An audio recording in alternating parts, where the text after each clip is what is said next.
straight up the middle on In Touch News Radio, reality radio. Everybody can be a star. You know, I say that every week, but I truly mean that this is a place where anyone on In Touch News really can be part of what's really happening.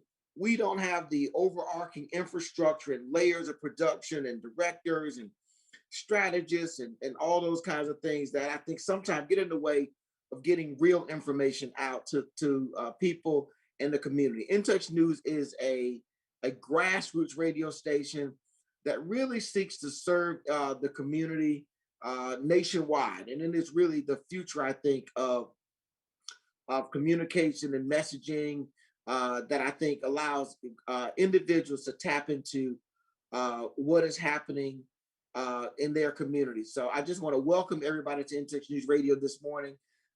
The Professor Tony Seabrook, he is not with us this morning.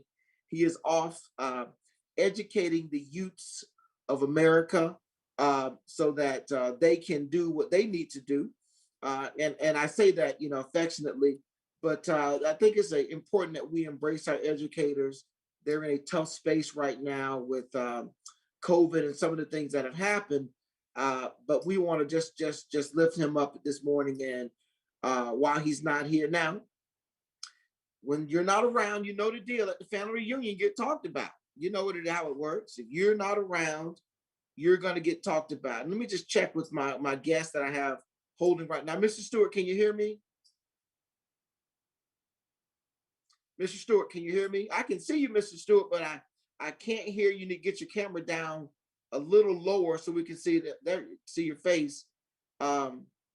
There you go, a little bit better, Mr. Stewart. Anyway, also we have in studio, like I said, we don't have a big complex operation.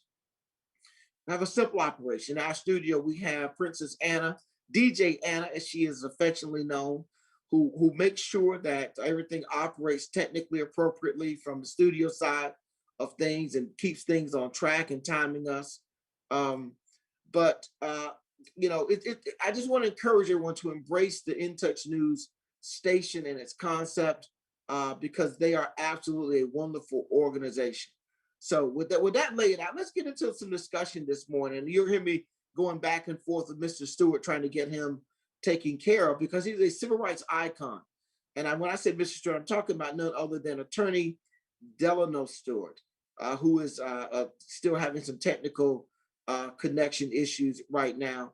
And but Mr. Stewart is one of the premier lawyers in the Tampa area, instrumental in desegregating our community and making sure that we were able to do a lot of the things that have let our community, you know, work the way that it should do.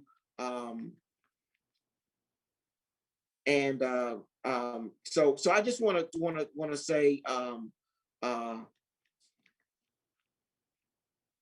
that it is important that we embrace these icons and help and let them know that we care about them, we appreciate them, but most of all that they have a role to play in what we're doing currently. It would be a travesty if we did not use that information as we go forward in America and attack some of the issues that's continue to affect us. You cannot, you know, build a future without using your past. Mr. Stewart, are you connected now? Again, I can see you, but I can't hear you. And I'm not sure at this point in time. It doesn't look like you're muted. Bring your volume up, Mr. Stewart, on your phone. Turn the volume up. You can do that for me. You all have been around with me long enough to know that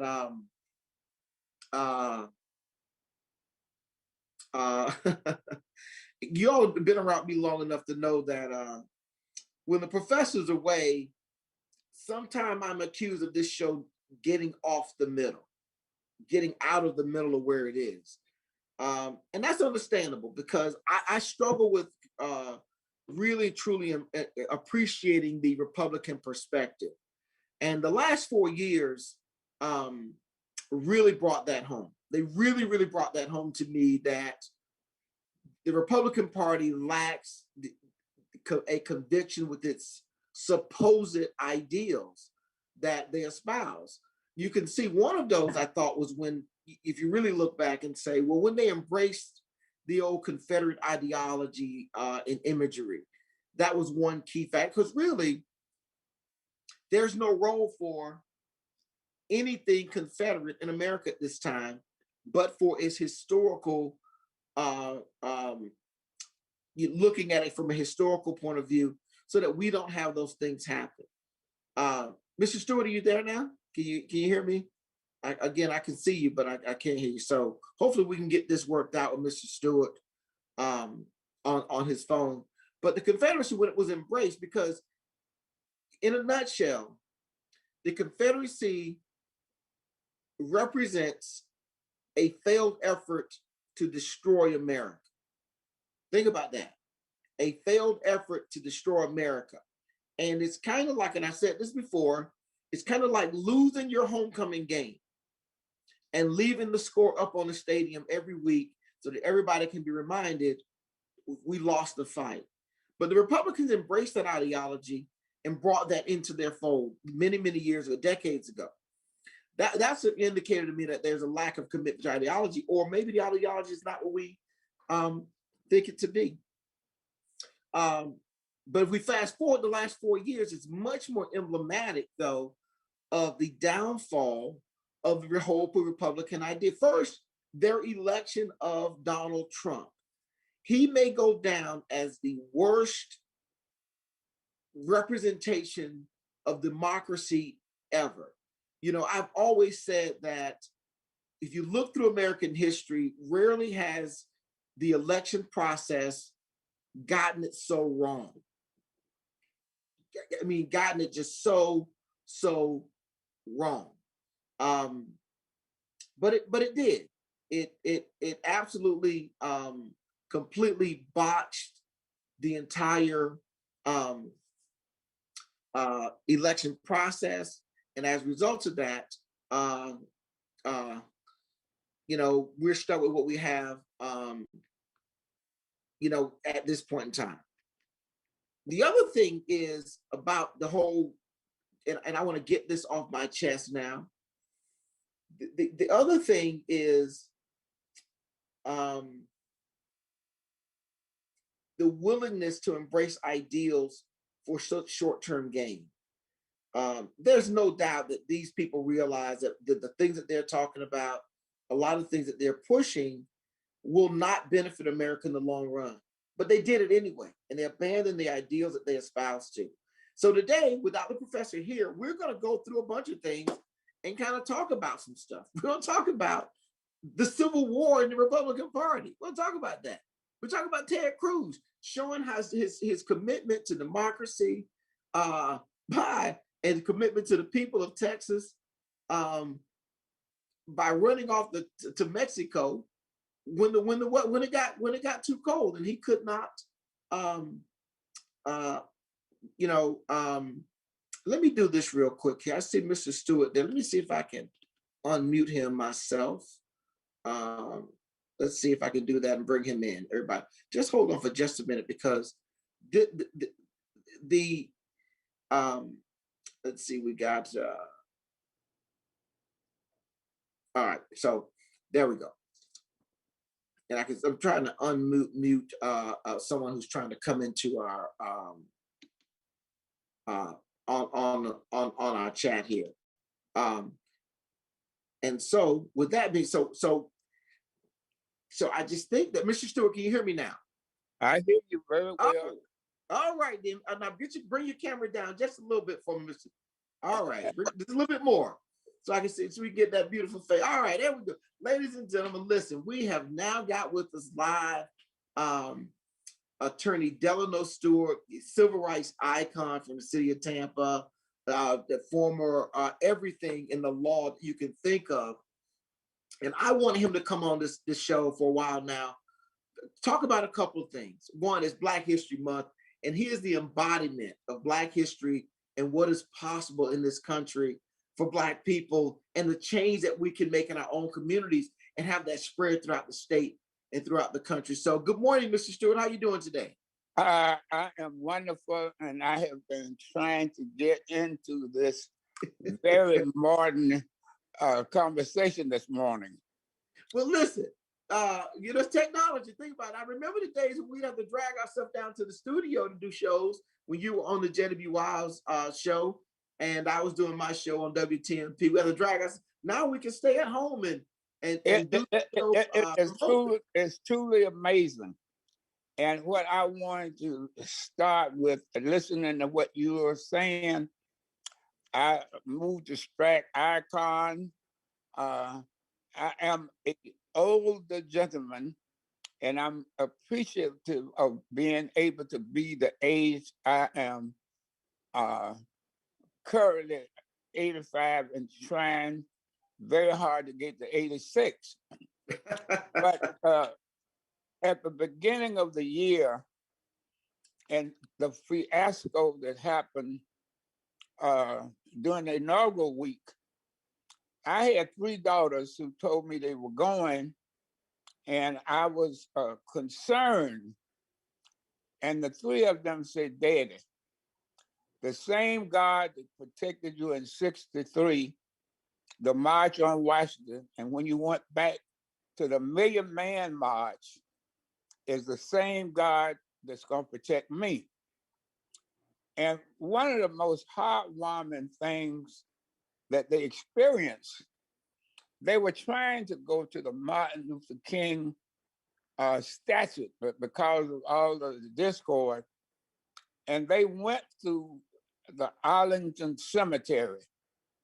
And I'm talking to them, and they said, "Daddy, you don't know how good it made me feel to see all of those crosses and flags."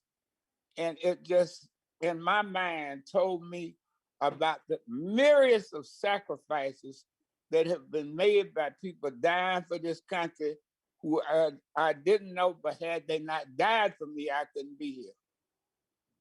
And that to me was heartwarming, and it tells me that I am nearing the end of my journey. So when your children understand that it is the sacrifice that others have made that make you able to enjoy your day. Well, let me ask you, Dale. I know that your perspective, and like I say, I think of age as steps on a ladder.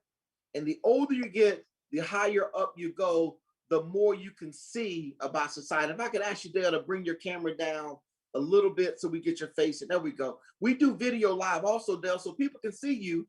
Hopefully, you might get a phone call or two, but we're live also on Facebook and on YouTube. We promote the show that way as well. But I wanted to ask you about, as you look at the world today, after all these years, where is the struggle left? Where we now should be having our focus? At a point in time, it was clear it was on the demonstrative visual discrimination, but where should our focus be now as to where we need to get equity in America for African Americans? Let me put it unequivocally that it is the same for every newborn child in the world. I have found that there is no universal goodness, universal badness. And I know that you and I and all Black people must understand that after what occurred in DC, with all these people shaking the very democracy that I love, died for, was willing to die for when I served 3 years service in 21 days. But there are still enemies within our ranks. And we have to be mindful of the fact that there is no universal goodness that exists forever. And every day you must do everything in your mind to achieve intellectuality where you understand what you're doing, and you got to be careful. And that occurrence reminded me of when World War II started. I was 6 or 7 years of age, but I understood that 2 of my cousins were being drafted and were going to war to fight for things that we benefit from. And it is a continuation. And it always makes me understand that as good as it is, it doesn't take but a second for people to come out of the woodwork, Proud Boys. And these people threaten my very existence as much as Japan bombing in Pearl Harbor. There's not a bit of difference. Yeah, you're right. Okay, so your camera's drifting back down again. There we go. Keep that face up in the middle of the screen for me, Dale. So I mean, you know, Dale, and I have a reflection of my brothers were drafted into Vietnam, and I remember that green car pulling up in front of our house, picking my brother up.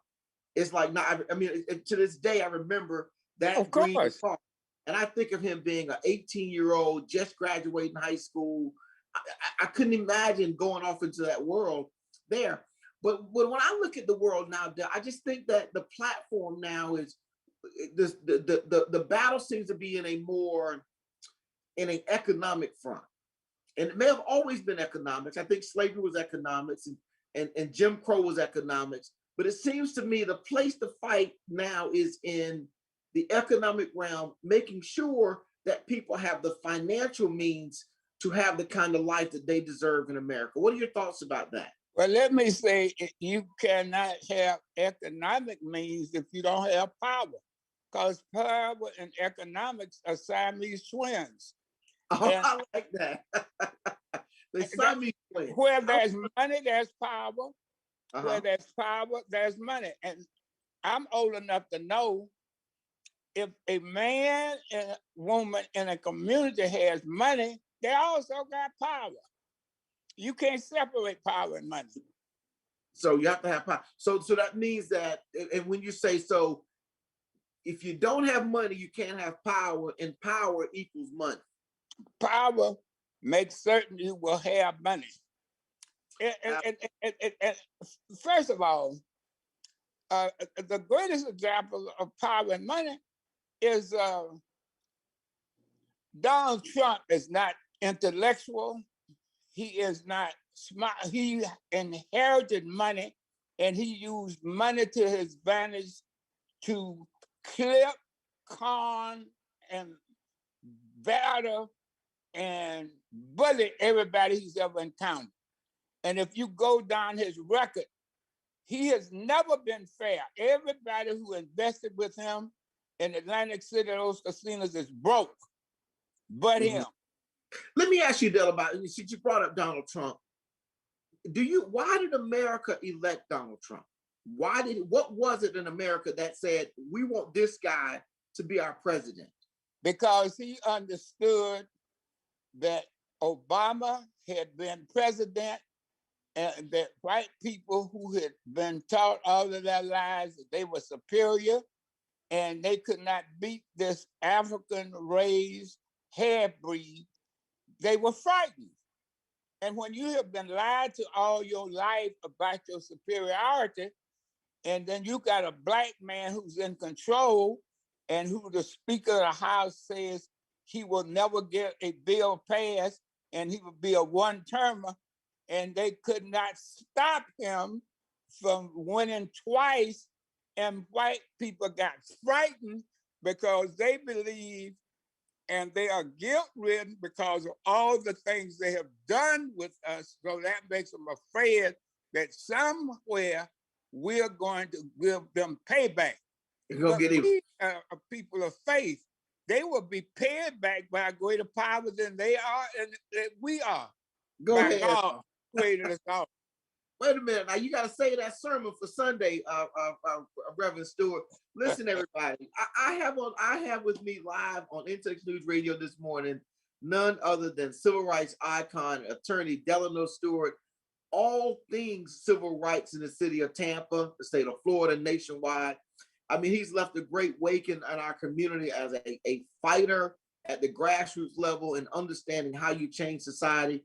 I want to give out some information to everybody while you're listening in. So if you want to participate in the show, here's how you do it. You text on your phone 25324. That's the number.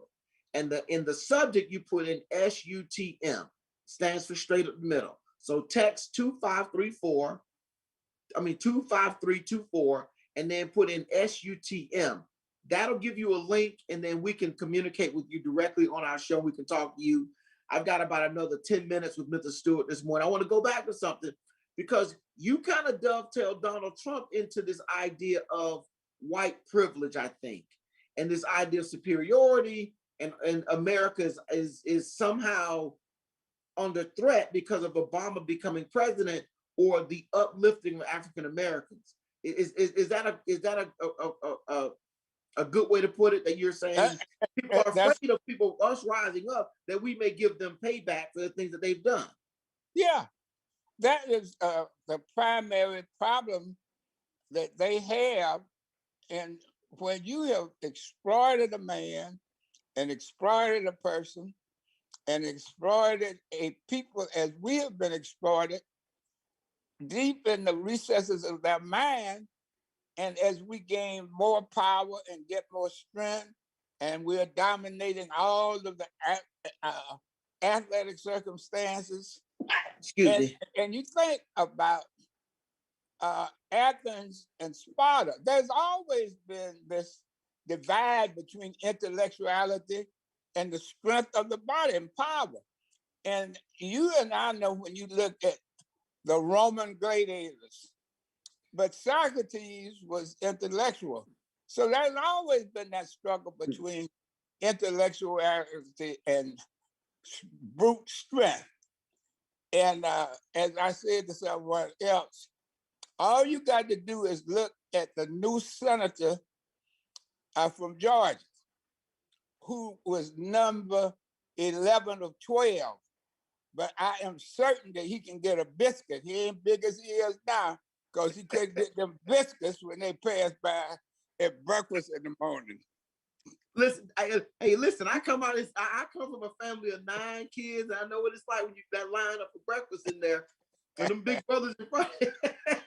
That's right. Hey, and even when you got your plate full, you have to guard your plate, because they come over there and get a little bit off that too, Dale. I mean, well, but you know, but we're trying to enlighten America and take America to a new place. How do we get everybody on board, or get more people on board? Because I don't think that Black people, we are going to be able to do this on your own. I think there has to be a combined effort with other allies and other communities and other groups to change how things are in America. Well, let's talk about the reality of change. This is Black History Week, and it always makes me sad, because we are involved in Black history every day. And the slave master understood it better than we ever will. You had a slave that was talented, you loaned him and rented him out to other slave masters so that they could make a profit off his skills. There's nothing different now. And it's the same way as what's happening in the NBA. You own a contract, you don't own the man. But once a person gets power over you, you had jobs whereby the man wanted more from you than what he was paying you for. And you have to stop people, because everybody exploits you. It is the nature of the weakness of mankind, unfortunately. Wow, that is profound. That people are tend to, and so you have to have something else, I think, that balances out this willingness or desire to do so. But talk to me a little bit about how do we impact our current political system, the power piece? How, because I think that may be the one place where money doesn't control your how you play in it, because people can vote. You don't have, it doesn't cost you anything to vote. What is your assessment of the current political environment that we're in, Del? It is currently a free for all with the majority, who are not the majority anymore, because between Latins, Asians, and Blacks, that truthfully, white folks are now in a minority position, and they are feeling what we felt. They feel powerless because of what is occurring. They can't win the battles. Look, you pick up your TV, you look at the NBA, baseball is the only place where white people are thriving now. And they are thriving only because brothers rather play basketball and football than to play baseball. That's reality. Uh-huh. And even in the major leagues, the majority of great ball players are from Central and South America and Cuba. So they are right now sort of in a state of fluctuation. They have to learn how to survive the new world, because it is a world. Right. So let me ask you, I know that you're no longer practicing law, and every time I come by and talk with you, I hear about this book. When can we expect for you? When can we expect that book to be finished? Well, I talked with the guy who's helping me, and when I've been working on it this morning, and I think that April I will have it published. If nobody buys it, I will self-publish. I'm not really worried about that. So let me say this, Dale. Now, I've sat with you on that patio. I sat with you in your living room, and I know what kind of chapters you got for this book. And I want to hit a chapter about, how Daddy D does Tampa, and that's Cadillac. We got some chapters in that book. Well, you know what's interesting about life? I never ever, and I swore that I would never own a Cadillac, and never wanted to ever be known by that which was superficial. And I ended up having a friend who worked for the Cadillac company here, and I ended up getting a convertible white Cadillac with houndstooth shit, and I put Daddy D on my tag, and they love when I rolled through the project. Daddy D, and it's always intriguing about how things you don't. Yeah, hold on for a minute. So I'm gonna bring in real quick. I've got Edna Rain in the waiting room. I'm gonna bring him in real quick. Can you stick around, Dale, after the break? Yeah, you tell Ed. I want you to stick around and to do the second part of the show with me and Edna Rain. Ladies and gentlemen, I have former state representative, the Honorable Edna Rain, who just came on with us. Mr. Rain, if you could just sit tight. I got to go to break, but Mr. Stewart's gonna stick around. And he's gonna stay?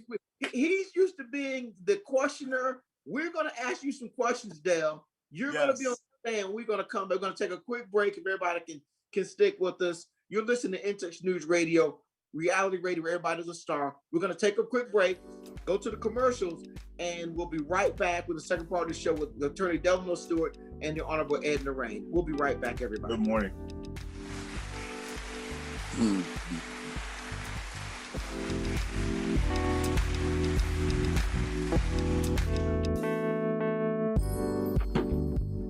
It may be hard to believe, but people just like you are already saving money. FeedThePig.org makes it easy. Their simple savings plan teaches you how to start saving without going overboard, so you don't need to start foraging wild berries. I was skeptical, but these are actually pretty good.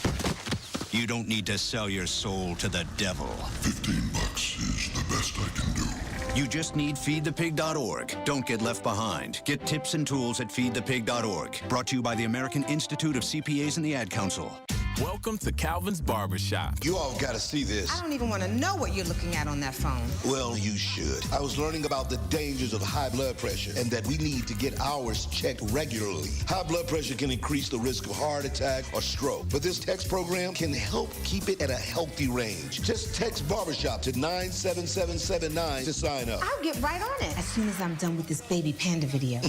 Text barbershop to 97779. A message from the American Heart Association and the Ad Council. When it comes to reality radio, everyone is a star. Shining star for you to see what your life can truly be. On your smooth soul and R&B station. On the World Wide Web. In Touch Radio.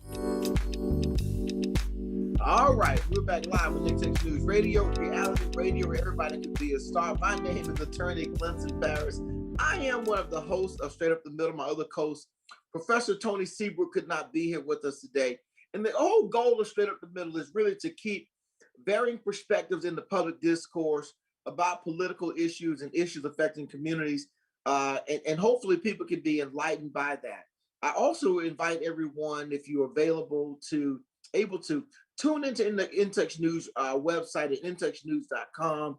They have a full suite of information and talk shows throughout the week and music and just a great place for information. So I just encourage you all to do so. Also, following my show, there's a great show called The Sole Purpose, one of my favorite couples, Monica and Keith. I may say it back the other way. Keith and Monica Harris, where they cook up great recipes and at the same time provide great insight for couples and relationships and touch on things related to emotionality and mental issues, things that we don't talk about in our community. So I encourage everyone, if you're listening to my show, stick around at 11 o'clock for that show. Now, this morning, I'm just beside myself because I'm boxed in here. I've got Attorney Delano Stewart, one of Tampa's icon civil rights leaders, on one side of me, and I've got the other side. I've got the Honorable Ed Narain. Good morning, Mr. Narain. How you doing today? Hey, I am doing well. Thanks for having me on the show, as always. I wanted to just, when you told me you were having Del on the show, I said, I want to get on there for a couple of reasons, right? First of all, it's indeed my pleasure to be here with you and Del, two attorneys that I literally and figuratively stand on the shoulders of. You, Clint, as being one of the people that encouraged me to go to law school and helped me get in.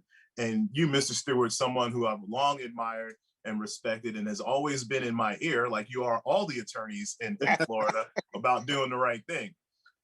Clint, you may remember, it was probably about 15, 16 years ago, you and I went on the Hype the Kappa golf tournament back when Del and the late JDB Wiles had their show. And yes. I was a poll marker of the chapter, and Del made some comment about being a poll cat. So it's good for once to have two Kappas in one queue instead of two queues and a Kappa on a call, man. I'm just glad for that. That is outstanding. But no, I appreciate you coming on this morning, Ed, and helping me out with the professor not being. I've got Del here. And I was asking Del about the current discourse of politics. What is your take, Ed, on this civil war in the Republican Party? Because it is open and it's flat out a civil war. So look, this is not new. I think every 60 years or so, you see the political parties kind of recalibrate either around an ideology or an individual. And in this case, we're seeing that around Donald Trump. We all know the man was guilty of sin in causing the insurrection. 7 of the Republican senators agreed, but the other 43 stayed with him for political calculations. They know that he is putting together his, Save America PAC and his Patriot group, and they're going to have a battle. I think Trump has pledged to basically put a candidate in every single Republican primary in 2022. So we'll see what happens. No different than the Democrats went through in the 60s after the civil rights legislation passed. You saw a lot of people in the South who didn't agree, and you had candidates running, and the party shifted. The same thing is happening here with the Republican Party. The question is Trump going to be the leader of the Republican Party, or is Mitch McConnell going to end up on top? And right now, I hate to say it, but I'd bet on Donald Trump the way the primaries are set up. And I'd like to get your take on that, Dale. I mean, it looks like they've got an all-out civil war. You heard Ed mention this was something that happened back when the Democratic Party decided to take the high road of moral values and work to lift the veil of discrimination or oppression with the Civil Rights Act. What is your take on the Civil War going on and with the fight with the Republicans right now? What's going on now? Well, I think that there is a greater fight than that. And what we must understand about power, and one of the most amazing things, I practiced law with Athenia Joyner, who Edna Rain was the Toastmaster for her 50th year celebration. Mm-hmm. When I nominated Athenia to be the president of the National Bar Association, I was shocked at the reactions of my brethren, and I wrote a letter. How can you, who have been in the forefront of civil rights, not understand that to segregate against her because of her femininity is the same as white people holding you back? So what we are seeing with the Republican Party is about power, pure and simple. And when people are seeking power, whether it's male, female, Japanese, Spanish speaking, it is the same fight. Somebody wanting to control other people. And this is what we have to be prepared for. I think we have to be prepared as Black people for all our war. For what they did at the Capitol, it was so obviously racist. I'm prepared to die for my country again. I can't fit the uniform I used to have, but I still can shoot and I still can fight. And that's what we're going to have to do. We cannot be naive about what these people will not do for power. Those people, all of the Black people who cleaned up the Capitol were saying that they had not been called L-I-G-G-E-R as much with those people who were in there as they'd ever been called in their life. So we better be prepared to die, because it is not problematic of what these people will do to keep you from having a little power. And that's all we've ever had is a little. Look, well, I mean, and I would like to think that as time continues to go on, and I appreciate you moving your camera back down, Dale, that we will continue to get more and more power. I think we're doing we'll move first. I think there's a great transition in the South that's happening that people may not appreciate politically. You have an influx of people moving to the South that I think are going to change the dynamics of politics. I think that played itself out in Georgia. We had it ready to go in Florida, Ed. We had it. We were right there on the cusp of it. I think we've had a little bit of a setback, but I think we're going to be coming back with that, because these people, I think Republicans, they're pure hypocrites. And I want to move our conversation to what happened with Ted Cruz. Here was Ted Cruz. Here's Ted Cruz. All constitutional. He's all things Texas, so on and so forth. He's pissing the ring. It gets a little cold, and his wife said, "Look, man, you better get us out of. You better get us up out of here."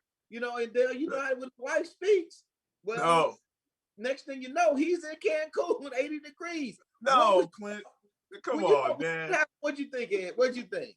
Come on, Clint. That man was doing nothing but being a good husband and a good father and making sure that his children are going to be safe and have clean water. Wait a minute, Ed. You've been married long enough. Damn, whoa. The man's wife said, "Look, it's cold as hell in Here's here." what all of us knew from the time he was debating Donald Trump. When Donald Trump insulted his daddy and his wife, and the next thing you know, his tongue is straight up Trump's butt. You knew who he was. He is a castrato. Yep. You all remember in the 14th century, those gentlemen who had nice voices, they had that testicle clip where their voices wasn't changed. And he is one of them. He is a castrato. He is not manly, and he stands for not a damn thing. Wherever the wind blows is where he will be. And what's the political fallout for him, though, from that having occurred, Ed? What do you think? You know, that's a hard one to calculate, right? Because that is up to Texans at this point. Right. I know if I'm a Texan and I'm sitting in the cold and I have no water, running water, I have no heat in my house. My girl's over here looking at me like, Daddy, do something. And meanwhile, our US Senator is in nice, warm Cancun. I'm coming out to vote, and everybody I know is coming out to vote to get him out of office. But politics is a strange thing, right? It is driven a lot by emotion. The question is whether or not the Democratic Party in Texas is organized and even has a candidate they can field up against him, and whether or not his buttering up to Trump is going to result in actual dollars for his campaign. But right now, it's not a good look. It's extremely embarrassing. But we've seen stranger things happen with candidates. I mean, we've had people accused of all kinds of things that still get elected and reelected. So it wouldn't surprise me if he's reelected to the Senate despite the openly hypocritical stance he took this week. Didn't he have a tough fight last time for to get back in there? And in fact, I think Trump went down there for a couple of campaign events, didn't he? So it's not like he's in a strong position in Texas. So I think this makes him even weaker and maybe a target. Maybe Beto O'Rourke comes back and runs again, or O'Rourke is coming back. The Democratic Party and those of us who are sane ought to be encouraging him and raising money for him right now. We ought to try to bury him as fast as we can and as deep as we can. You know, with the current makeup of the Senate, he's going to have when you're not in power, it's tough to get some kind of signature legislation or something that shows what you can and cannot do. And I'm hoping that the Democrats are strong enough to put pressure and strangle these Republicans while, they're down, they're damaged, they're hurt. And so one of the things that everybody was worried about was, is Joe Biden going to be up to the job? Is he up to the job of being president? What's your take so far on the job that Joe Biden is doing, Mr. Stewart? I love Joe Biden. Joe Biden, because he is not Harvard or Yale trained, is a good a politician as has been around in the last 50 years. You must remember, he and Obama, in a sense, and we don't want to say it too loudly, this is Obama's third term. But if we say that, then you know who's fighting.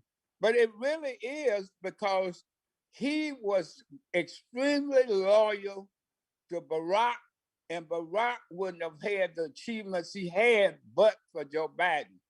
That is the reality of a man who spent 40 years in the Senate. He is as good almost as Lyndon Johnson. He just has not had the chance to show it, but I think he will, because Lyndon Johnson was a supreme politician and he shocked the nation. Everybody considered the Kennedys, the young boys, as more liberal, but Lyndon in a single shot did more for the nation and the advancement of civil rights than all of the politicians had done in the 50 years prior to the time he got there. And I think Joe Biden. Now, what role does his age, race, and being a man, the fact that he's an old white man putting this forward, kind of like Lyndon Johnson, would you agree? Well, yeah, but think about this. He has beside him not only a woman who's Black, Indian, fine, and smart. All those things are changing. And women got a lot more power than we give them credit for having. It's like those women who were helping Trump under whatever guise they were doing it. Women got a lot of money, and because of the speaker and the vice president, women and Biden have a lot more power than we give them credit for having. Mm-hmm. So let me ask you, Ed, what are your thoughts on the job that Biden is doing so far? You know what I love about the Biden administration so far? I don't wake up to crazy tweets, to the media being outraged over the latest scandal. The biggest scandal of the Biden administration so far is the deputy press secretary who resigned. because he threatened a reporter after the reporter challenged his relationship with another member of the administration, which was disclosed, by the way. And, President Biden and his team, I think, probably asked him to resign, but he said he resigned on his own. But nonetheless, that's the biggest scandal, right? He told a reporter, "I will destroy you." That's a return to normalcy and decency that we haven't seen in the last 4 years. So I welcome that. But your question about Joe Biden's age and competency, these are things I never had concerns about. If you go back 2 years ago when this whole primary thing started, I told anybody who would listen, Joe Biden's my guy. I thought that Joe Biden and Kamala Harris would made a great ticket. I'm on the record with that. You can go pull it up. And so far, so good. I mean, he gave a policy speech this week in Munich where he talked about America being back. I mean, rejoining the Paris Accords, for example, on climate change. This is a man who knows policy, okay? Don't mistake politics and policy. This is something I always warn candidates about. When you are running, it's political. If you win, it becomes policy. Now you focus on the policy. What we see happen too often is people get elected and they continue with the politics instead of trying to work across the aisle and get things done for their constituents. Joe Biden, being a long-term senator, understands the US government at the federal level better than any president we have had in the last 40 years. Maybe his rival would probably be George Herbert Walker Bush, but not anybody. Barack Obama was a senator for 2 years before he ran for the presidency. George W. Bush was a governor of Texas for less than a term before he became president. Bill Clinton only knew Arkansas state politics. So when we go back in history, Joe Biden is the most accomplished member of the federal government to rise to the presidency in our lifetimes. You're absolutely, because Reagan likewise was a governor, Carter was likewise a governor. So you're right about that. It goes back a very, very long time before you have. So what do you take about what Mr. Stewart said about women of power? That this really is a key thing that may be understated. And I guess I'm leaning to what we can anticipate from Kamala and her profile. And I guess, is her profile, does she need to raise her profile, or kind of talk about that a little bit for me? Well, I'll say this on Kamala before I pivot. She's doing what she's supposed to do. She's the vice president. She's the, in case of emergency, break glass. But keep in mind that just because it seems like her profile is low doesn't mean she's working. She's fielded calls from international leaders, 2 of which happened in the last week. She's doing what she can to get the domestic policy of the United States in order.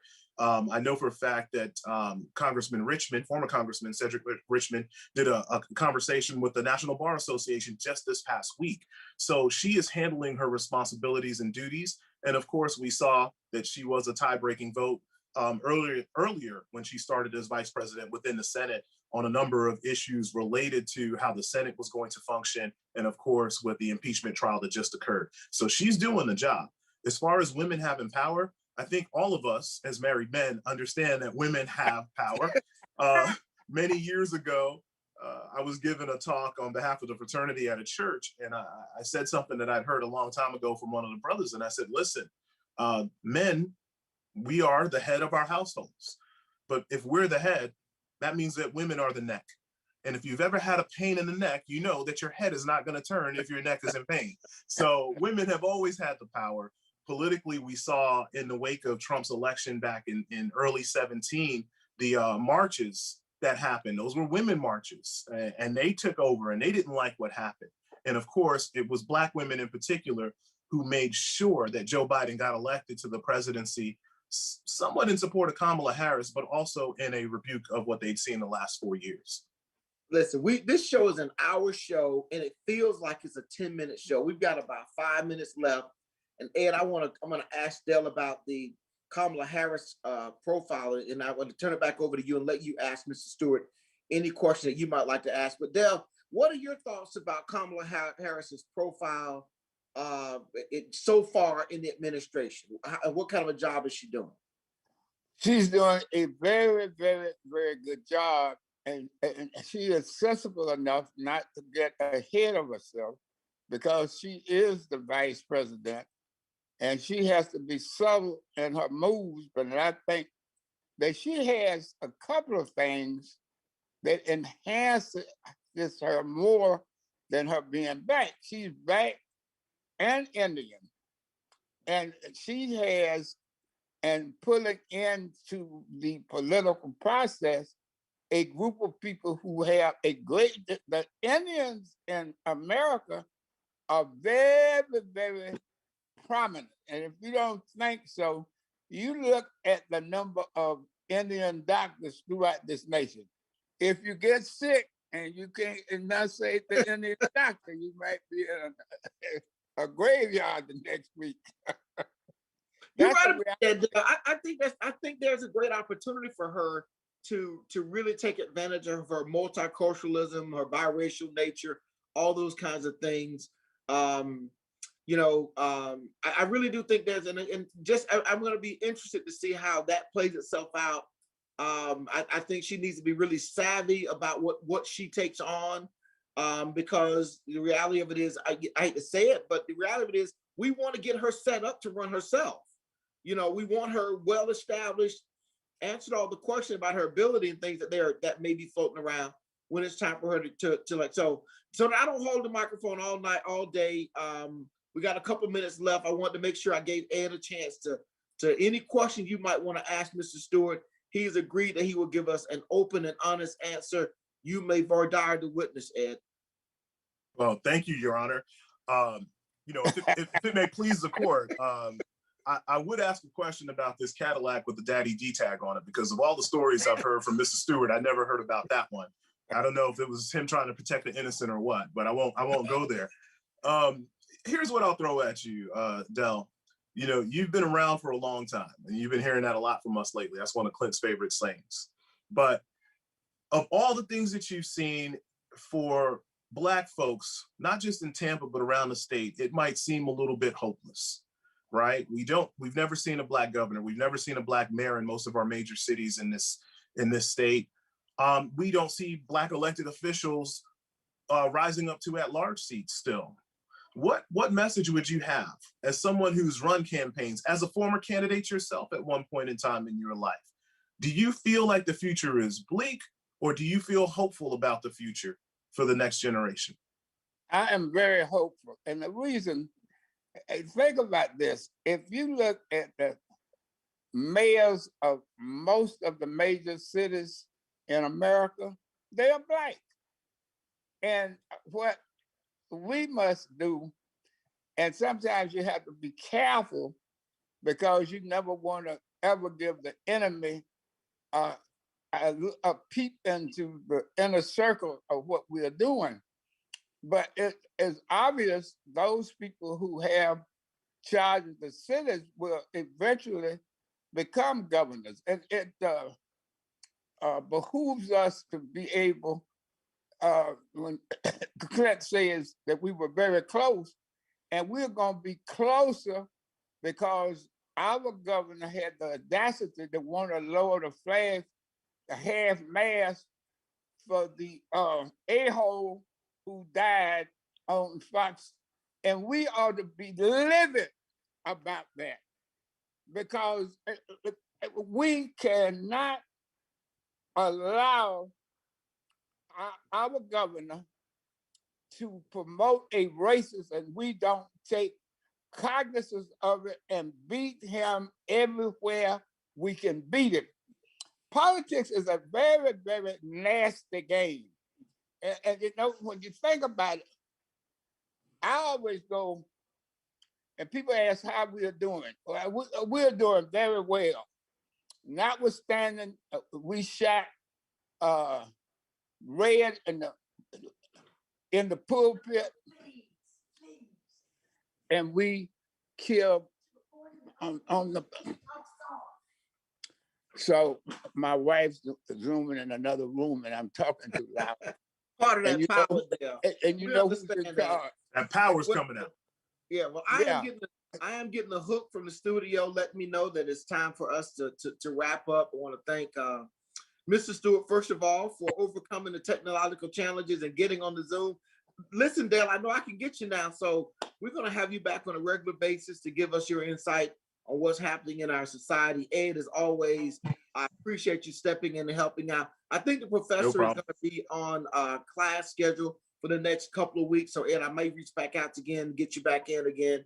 And my door is always open if you always have something that you want to say. So I want to thank Attorney Delano Stewart and the Honorable Ed Rain for joining us today on In Touch News Radio on Straight Up the Middle. Come back next week, join us, hang in there at 11 o'clock. We have a show coming up called The Sole Purpose with attorneys Monica Harris and Keith is going. I'm sorry, Keith. Let me get it right. Keith and Monica Harris. I always say it backwards. Let me say this before you leave. Yes, sir. Monica Harris' father was one of my best friends, and Keith Harris's mother, and I took her to the prom when we were in 8th grade. So y'all can't miss me in this town. I would hate to say, man, you have to log out for sure now. You have not touched. Well, thank y'all so much. I appreciate y'all being here. We'll be back next week, everybody. Have a great week. Thanks, Ed. Thanks, Dale. Y'all take care. Take care, everybody. Thank you.